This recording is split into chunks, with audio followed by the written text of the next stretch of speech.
Today, we're talking store picks again.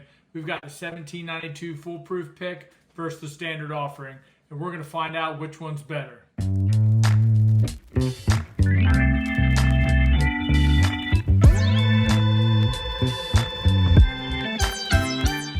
Welcome back to another episode of Neat Bourbon. My name's Tanner, and today we've got another pick versus standard offering showdown. We've got the 1792 foolproof versus 1792 foolproof store pick. This one here is a Virginia ABC store pick.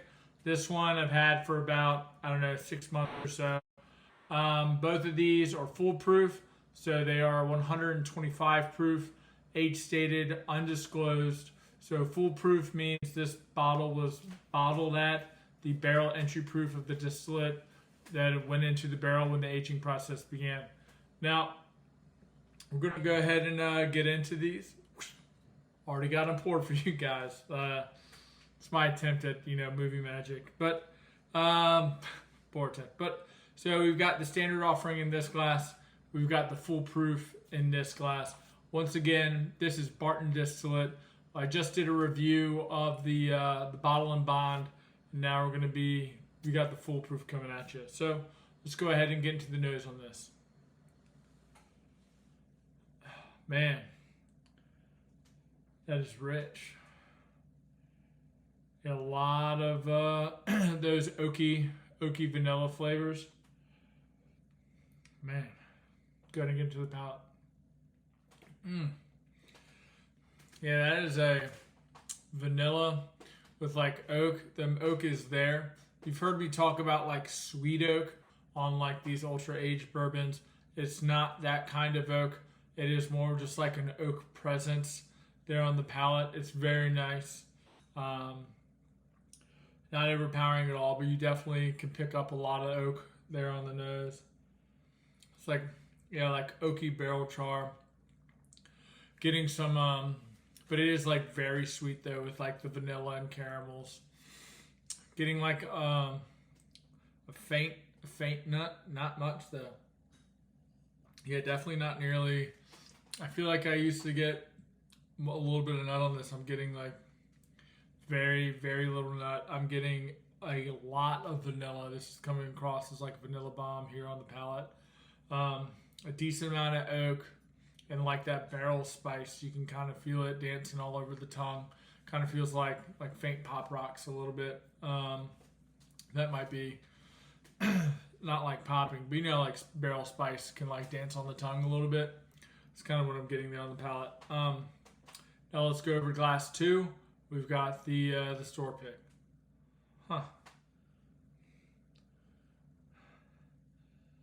Interesting. So I'm getting like a little fruitier profile in this, and honestly, like the oak robust vanilla like nose, I think is a little bit more pronounced on the non-pick versus the pick.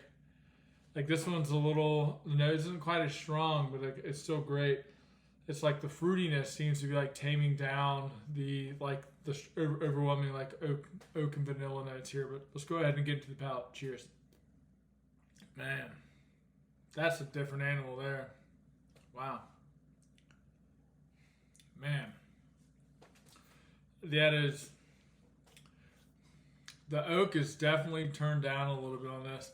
Honestly, kind of like that oak, a little bit of the oak barrel spice. The viscosity on this pick is definitely amped up. I'm getting like a pretty strong like fruit medley there. Kind of like moving over into the mid palate.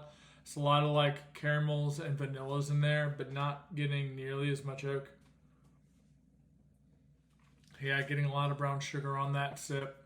Like that brown sugar vanilla with like a fair amount of fruitiness on that one too. Back over here real quick. Yeah, so like comparing these two, this pick feels like more well-rounded. Going back over here to the non-pick, the flavors feel a little bit more spiky. I'm getting more fruitiness out of this. I'm getting more oak out of this. I don't know if it's that oak presence that's making the flavors feel a little bit more sharp, but definitely think that this pick here is well-rounded. I'm going to have to go ahead and give the nod, to the pick on this one. Again, 1792 is no slouch. I think these are in that $50 range. 125 proof. We don't know the age on them, but for something to drink like this high quality for that $50 price point, I mean, these are a pickup all day, every day, whether or not it's the full proof or the standard offering. I know whenever I run out, I'll definitely be picking up another one if I don't have one already. But looks like we go ahead and put another tally into the pick column. Looking forward to bringing you guys more content like this. I have a few more barrel picks I'll be, putting out videos on. But anyways, if you've enjoyed this content, would you consider giving me a like? Would you consider subscribing? And as always, this is Neat Bourbon. My name's Tanner, and pop the bottles and share the pours. And we'll see you in the next one.